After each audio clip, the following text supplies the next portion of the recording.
back to Rating the List, where we review, discuss, and reimagine popular movie lists objectively. We're your hosts. I'm Jeri. And I'm Brad. And on this episode, we'll be exploring Jeri's number 19 from her top 20 list. And her number 19 is Kubo and the Two Strings. It was released in 2016. It was directed by Travis Knight. It was written by Mark Hames, Chris Butler, and Shannon Tyndall. And it was edited by Christopher Murray. And it stars Art Parkinson, Charlize Theron, and Matthew McConaughey.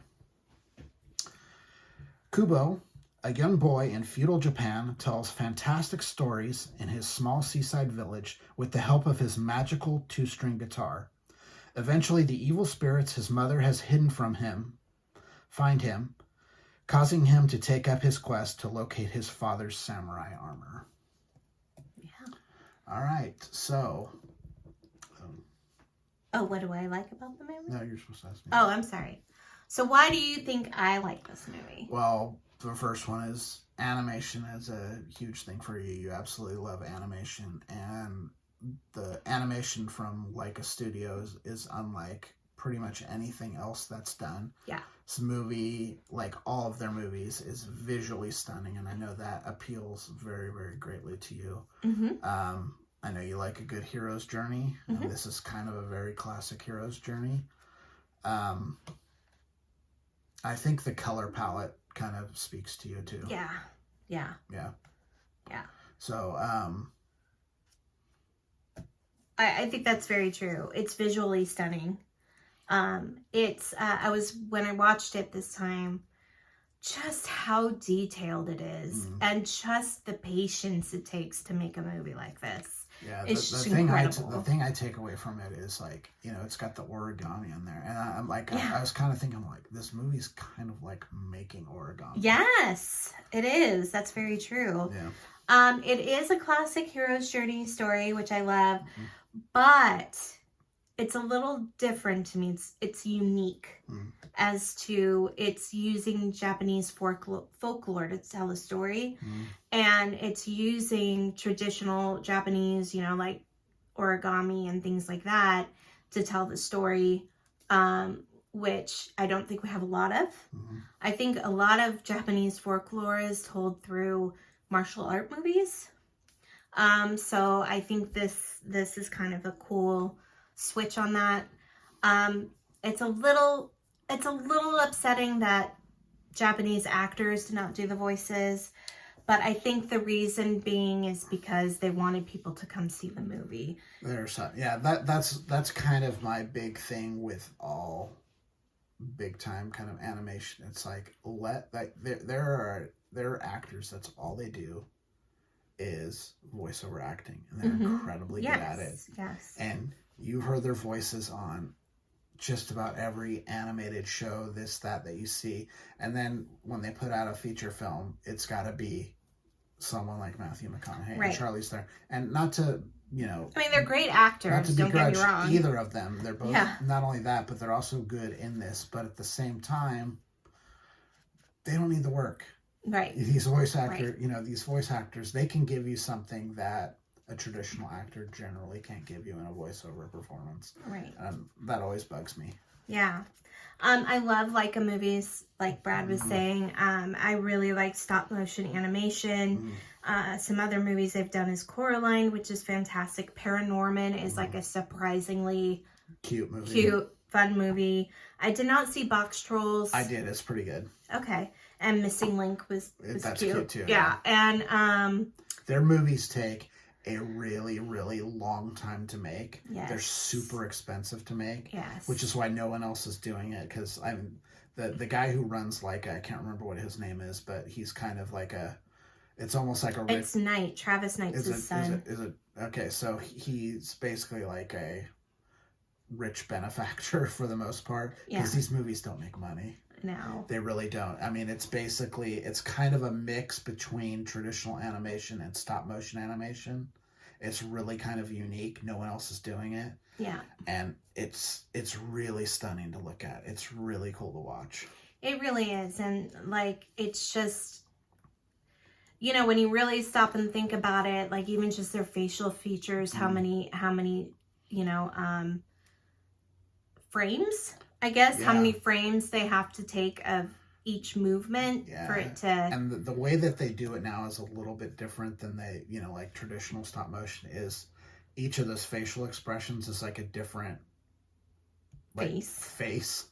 Yeah. So it's like face, click, face, click, face, click. So it just, that makes sense. It takes a really, really long, like if you've ever seen all the pieces out, Tim Burton, when he does his stop motion stuff, it's done the same way. You see this like big table of like all these parts. Right. Yeah. It's pretty trippy. It's a very cool animation style. They haven't made a movie in a while. No, not since Missing Link, I think. I think that was the last one. That was like 2019, somewhere around there. Yeah. So, So, yeah, we're due. Lots of cute little funny moments in the storyline between the characters, which was great.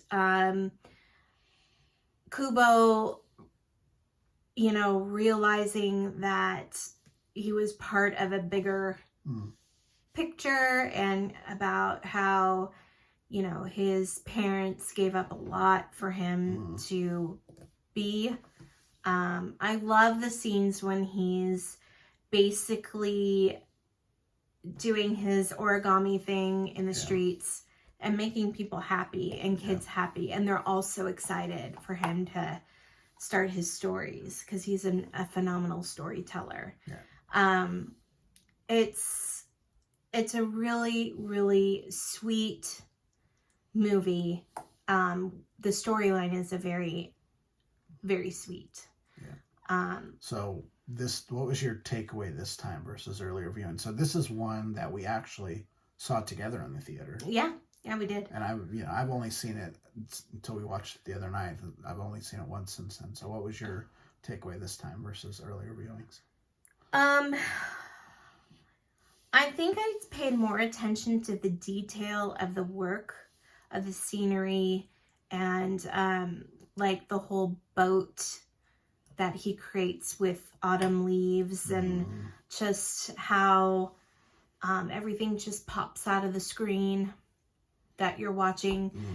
Even his hair, how it's just kind of like draped on his face, and just, I really tried to pay attention to the detail this time. And even the monkey had just the hairs and the, it's incredible. It's such an interesting art form. And I think that's the best way to describe it too, is it's really an art form. I mean, all film is art, but this is like, it's just different. Yes. Yeah, I love this movie.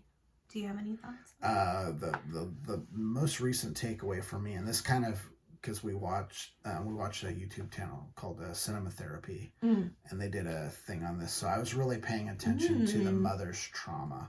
Yeah, she had trauma. Yeah, I was really paying attention to that, and kind of it's really, there's a lot of aspects of generational trauma in the story, and how Kubo has to be the one to break that cycle. Yeah, and he's a really interesting character. The other thing that kind of hit me this time was that, like, once you get past how beautiful this is, the story's kind of one we've heard a billion times before. So it doesn't bring, in that aspect, it didn't bring a whole lot new to me. Okay. So it's one of those movies that doesn't have like the impact seeing it every time for me. That's just me though, probably. I mean, it's really good. It's beautiful. It's great.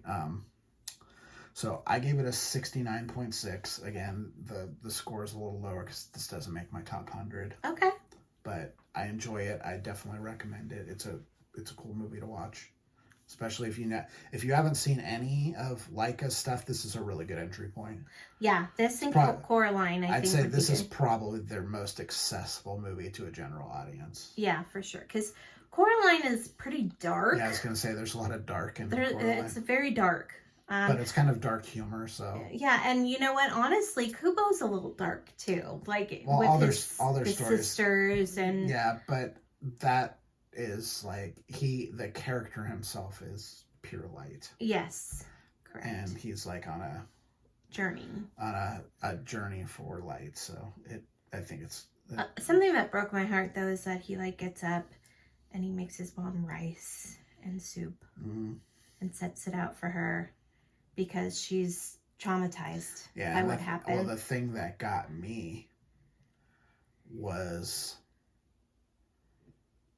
it ties back to that scene when they're on the boat and she's just like, she talks about like, is it weird to like be eating across from a monkey? And he says it's weird eating across from anyone. So it's like this poor kid is basically eating all of his meals alone his entire life because his mom is just vacant. Yeah. Because of all the stuff that she's had to deal with. Yeah. It's good stuff, guys. You should really watch it if you haven't. You know, if you have kids, you should watch it with them. It's a great story, great visual film. So, is that it? Anything else you want to talk about? It's your film. You have the final thoughts. No, I think that's it. Like I said, please watch this movie. It's well worth it. So, if you've seen this movie and you'd like to leave a comment, please do so on this video. If you'd like to reach out to us directly, please do so at ratingthelist@gmail.com. But for now, I'm Jeri. I'm Brad. And we're Rating the List. We'll see you next time. Bye. Bye.